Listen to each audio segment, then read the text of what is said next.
Imagine a story where the truth is buried beneath layers of propaganda and political maneuvering. A story where assimilating small events ignites a revolution. That's the story of the Cavite Mutiny. Was it a genuine rebellion or a convenient excuse for oppression? Join us as we unravel the mysteries surrounding this pivotal moment in Philippine history. The Cavite Mutiny, untraveling truths, challenging narratives. What if a single event shrouded in mystery and manipulated by those in power couldn't change the course of a nation? That's the story of the Cavite Mutiny. It's not just a dusty old history lesson. It's a story about power, propaganda, and the fight for our freedom. In this video, we'll unravel the truths behind this vital moment in Philippine history. We'll explore the different sides of the story, challenge and the official narratives, and discover why the Cavite Mutiny still matters today. To understand the Cavite Mutiny, you have to step back into the Philippines of the late 80s. Spanish colonial rule was in full force, and the friars of the Catholic Church wielded immense power.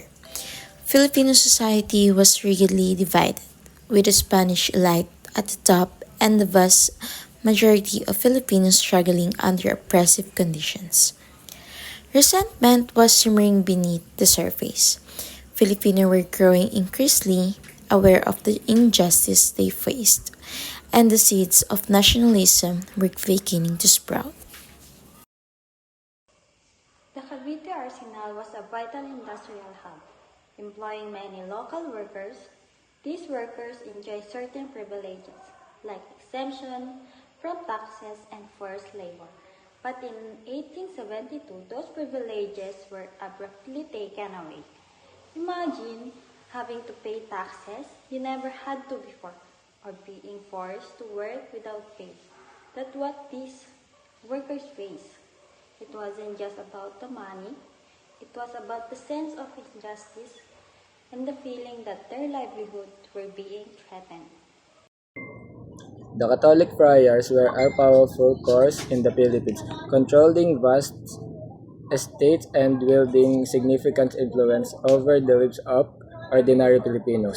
However, they were also accused of widespread abuse and corruption.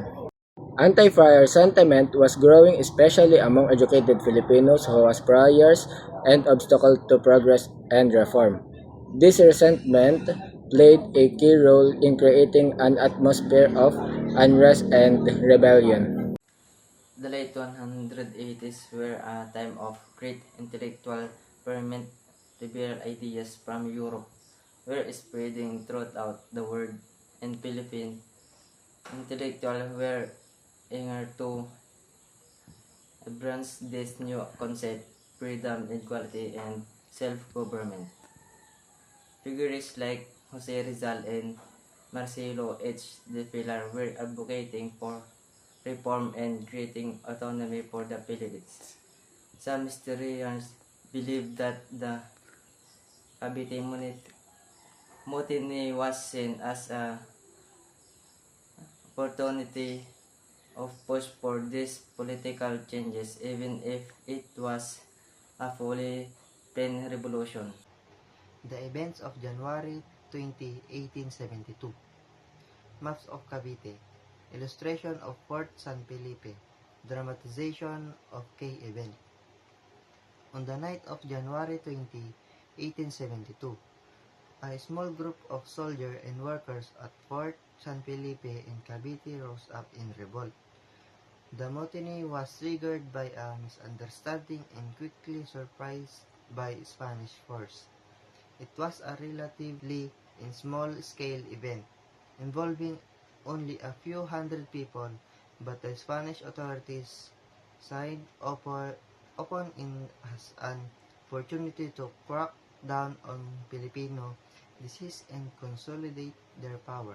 Good day everyone, my name is Marquez Macagba and our topic for today is about the Spanish crackdown. The Spanish response to the Cavite Mutiny was swift and brutal. Hundreds of Filipinos were arrested, tortured, and imprisoned. Many were exiled to remote islands and some were even executed.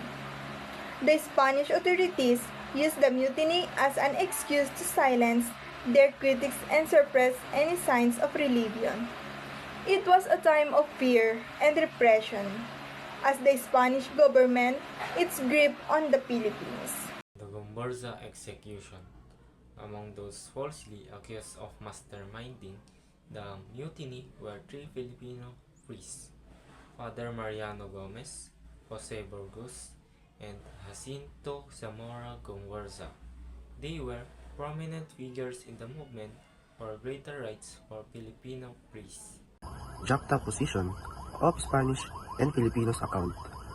Image representing bias and propaganda. It's important to remember that there are different versions of his Cavite Mutiny.